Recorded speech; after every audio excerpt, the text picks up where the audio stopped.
George? George? Oh.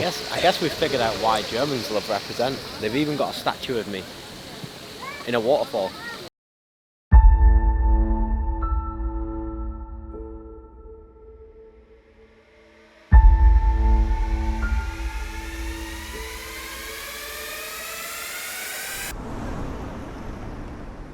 Why do you think your brand popped off? I guess Because it's sick. As if you made it. So Harry left his passport. As if you fucking made it. I was worried, bro.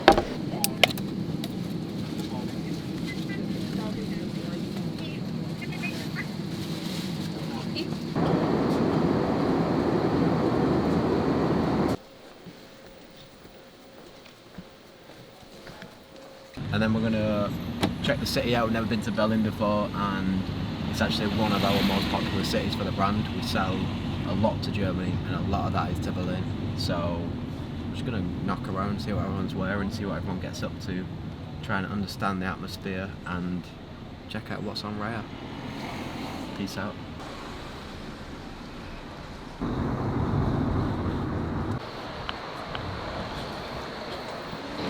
Meal 1 in Berlin. Said it was a salad. It's actually a rice and chicken. Not much chicken on at all. And we got some honey.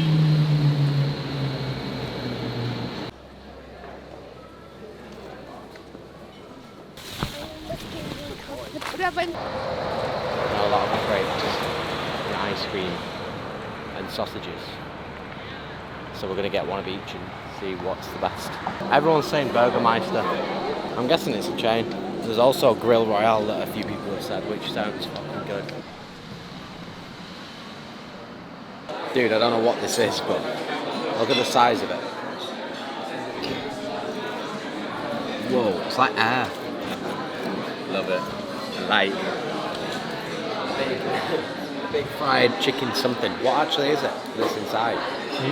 It's a beef. I've not had any medicine in years. Ibuprofen. What are these guys? Wrong answers only. Oh, mate, it's and enjoy it. Thanks, man. Everything is alright? Yeah, looks great. There you go, bro. I'm having this. There'll be loads of food in KaDeWe. Also, when you say ice cream shop, I mean fucking sticky toppy pudding, bro. We've actually not done the ice cream counter yet on this video. What is it? Dude, Mike always said he's seen aliens before. Do we need to find ice cream? Mag je dan? Oh, another one. Keep it up, no. Oh, number 4. What is happening? Oh, another one. Crazy, man. Uh-oh. We've ordered everything. Never skip dessert, boys. George? Right, guys. George is upset because he's eating too much cake. I hate myself. Bye, bro. Nah, don't be sad, bro. We had a fucking big chicken nugget. We're fasting tomorrow. Are we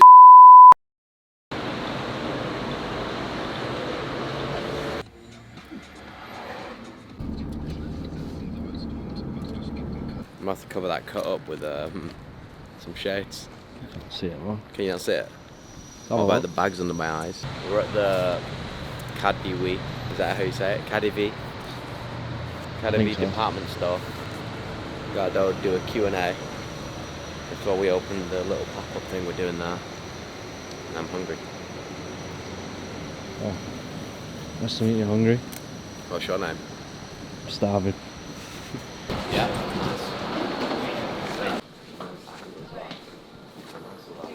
This is like on the pictures. Yeah. I noticed the guys put the S the wrong way around. Oh, it's upside down. Yeah. Can you tap?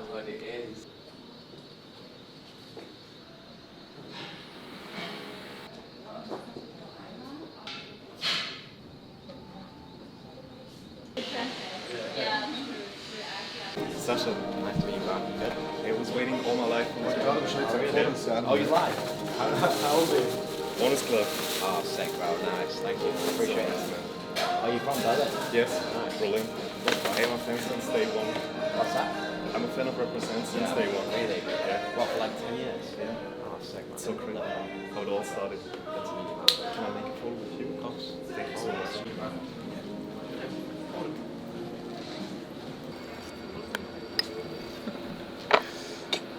Did you get anything then? No. Shit, did we get rich? John fucking the Uber Blacks, man. Damn, we've been riding around in fucking 1960s post-World War II cars for a while. But all these things add up, and whether it's now or whether it's in 2 years or 5 years, like even what we've done today, like them kids will remember that. Everyone who goes in KaDeWe for the next month will see that. Yeah. All it's doing is creating more customers, more eyes on the brand. Yeah. We just gotta keep the foot on the gas. Beef. Heard that. Real German shit. Let's go, bro. Whoa, what is that sauce? Ketchup. I think that's like Ketchup? Yeah, that ketchup. Yeah, it's actually really good. Said always take the stairs. I know there's no stairs, but just flat ground. Yeah, but dude, the flight's boarding in 20 minutes. It says it's a 23-minute walk to the gate. Are we allowed to use them? I mean, I use them. Don't tell nobody. Shit. Don't put this on the vlog. Oh.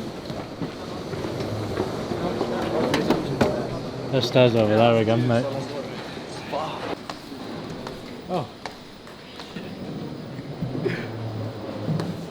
Excuse me. 15 jobs, 6 competitions, 4 workouts, and not eaten yet this week, so I'll use the elevator. Fuck off.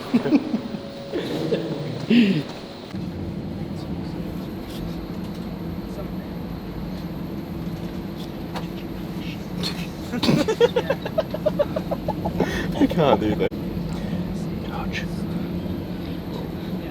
Guten Abend und auf Wiedersehen. Deutschland.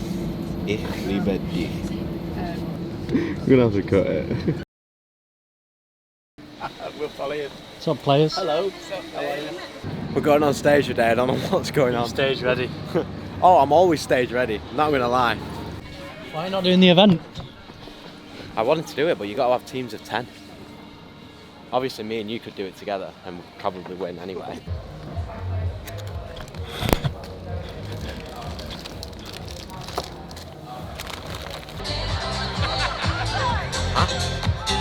The Greek stand.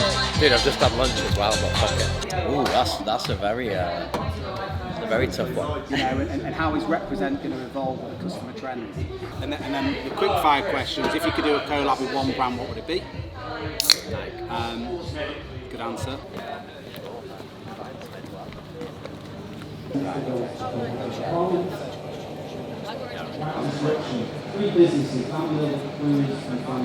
First we have Tommy Mallet, founder of Mallet Footwear.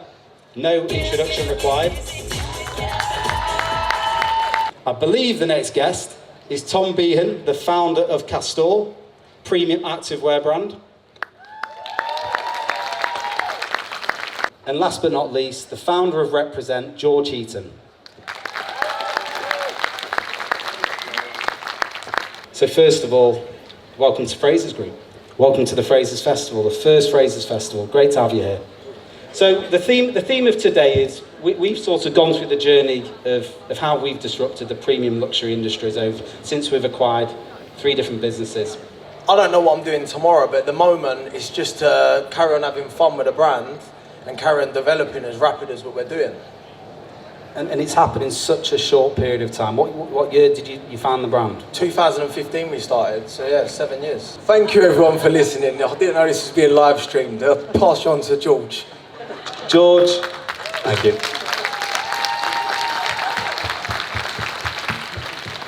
First of all, what an honour to have a fellow Mancunian on the panel. Thank you. I'm kind of Bolton, but Yeah, it qualifies. Yeah, it qualifies. We'll say Manchester. Yeah, Greater Manchester. Yeah. You and your brother created Represent over such a short period of time. You know, It feels like forever though. How long? Well, technically it's been like 10 years. 5 proper years, would you say? 5 real years and 3 really strong years. So. And you've come up against, you know, so you've created Represent as a driving force, a real credible brand in luxury streetwear. Appreciate that. Up against major competition. Where did it all start, and what would you say is the secret recipe of where you've got Represent to where it is today? I know it sounds cliche, but just hard work, just persistence. Like, there's so many times we could have quit. There's so many hurdles, like Tommy said. Things happen every single day. And having that persistence and having that mentality to just carry on throughout everything is how you get to places that you don't really know that you'll get to. How do you see the challenges of keeping Represent relevant to the trends of today? I feel like we've got such a strong DNA and a very strong aesthetic, and the brand is very relevant to who we are and what we are. And like going back to what Tommy said earlier, we found ourselves even before the pandemic and realised that this is what we need to home in on and what we just need to nail, rather than looking at other brands, looking at other things in the market. It's actually more about what are we strong at from the inside, and really taking that to the next level, and that's where the brand has become itself. Tom, I'm going to come over to you. So I remember it was maybe 2015, a colleague of mine who's probably in the crowd today, in Shirebrook, gave me a presentation of a sportswear brand called Castor. And I remember thinking, not another British sportswear brand trying to take on Lululemon. My God, fast forward to today, your brand's just been valued at £750 million. Where did it start, and what does the future look like? I mean, I've just walked past George's car and I need to get myself to the Rolls Royce garage because I need to go and reinvest. Over, you're worth 750 mil, bro. That's disruptive. 750. Bro, well done, mate. Okay, final question, because I can see the clock ticking away. Next big thing for your brand in 2023? I'm going to say physical retail. Locations where we can bring our community together, because we're a direct-to-consumer brand.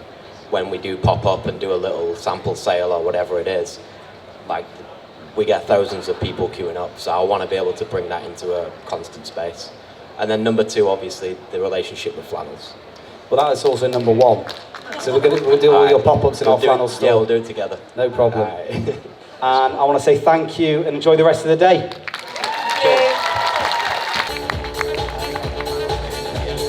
Tom, George, Shakina and Tommy, let's have a big round of applause, please.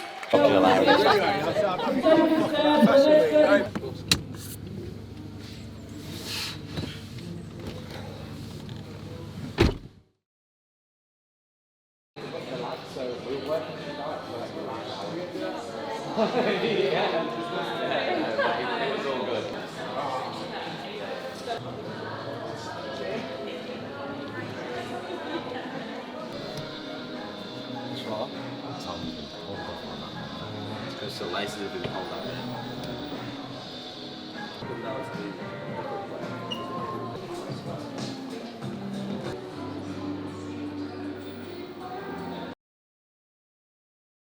That must have been the crowd then walking in.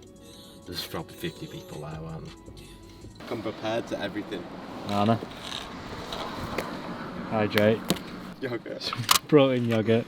Some crap flavoured chuddy. Hold on. And sunnies. Listen, I've got to stay ready, man. You never know what's going to happen. Someone might invite you to a training session.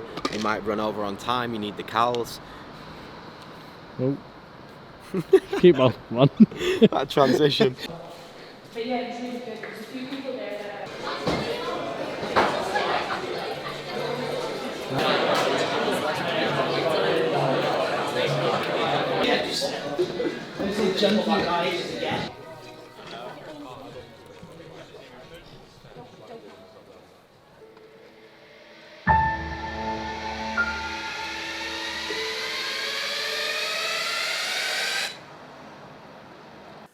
and George, when thinking about that ambition, and by the way, with George, the ambition changes every day. But you know, how do you see that ambition playing out and the brand developing? Do you know what? I never actually thought, up until maybe a year ago, I didn't think it was ever possible to even get to where we are now. And I was talking to James about this last night. like where we're sat right now, we had dreams about like 2-3 years ago. We'd just come in the office and just chat about it all day. Yeah. And think, imagine if we could be there. Like, what would it look like? And you don't actually realise until you take a step back and look at it from another point of view that we're already like on our way now. And I feel like with the growth we've had recently and the size of the community now, and like every time you wake up and check the DMs on Instagram, it's just more and more every day of like ecstatic customers, people loving the brand, people loving the mission, people fucking doing the workouts. I've got a question on 247, so maybe more one for George. From a customer perspective, it looks like there's a lot of like potential for it. Where do you see it in like a few years? Do you see it as almost like a sub-brand of Represent? Because currently today we don't really have like a customer journey specifically with like gyms where you can go into a gym, you've got all the gear there, you've got the training gear and everything's all like in-house, nationally, internationally, for example. No, it sounds like a big goal, but where do you sort of see it going? That's a great Very good question, yeah. It's something I ask myself every fucking day. We talk about that every single day, yeah. That's why I'd say that's the hottest topic. Yeah. I think it's obviously with the Represent community that we've got and everyone being very like-minded and into fitness to an extent. Like, I just like 247 being that extended wardrobe for the current Represent customer. I'm not trying to get new customers with it. That's why it looks like Represent and it shouldn't be a separate brand. But like I was in LA a few weeks ago and there was a brand there that where they opened a store, then they also opened a gym. Yeah. And then they could do the classes and sell the gym gear in there rather than it have to be in the store. So it's kind of like two different things. But if you come into the store, you can get a class at the gym. And I'd love to do something like that when we start opening stores. So maybe that's the route. Is there any plans for like 247 footwear, like a Metcon or a running shoe or anything like that? Yeah, the 247 shoe we've been working on for about 9 months. And it's nowhere near ready. So it'll probably be another year, I'd say. My question is more about like customer acquisition over time. Like how has that like evolved from when you were just, the early on, like you said, just selling to like friends and family, and then just like growing at such an sort of an extent, and then where you are now? Like, what's the strategy now compared to what it used to be? The strategy now is a lot more expensive. A lot of money. A lot of money. Yeah, I think. Look, as great as the brand is, and as much we've grown, we are all very aware that we were very much right place, right time. Like when we started advertising and actually trying to acquire customers, all these spaces there wasn't a lot of competition. It's quite rare that someone had a brand, and anyone that was bidding for space was a relatively big brand, so it was a lot cheaper.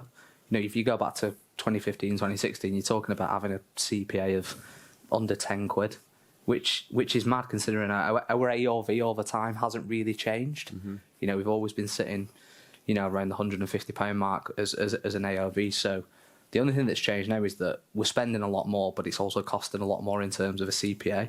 Obviously, there's more channels, there's TikTok, Facebook, Instagram, all that stuff. But what we're now doing, which is ahead of everyone else, is that's not something that we overly stress about. We focus on building communities, hence why there's Rep Talk, hence why we've invested thousands and thousands into a 247 app, which we make nothing off.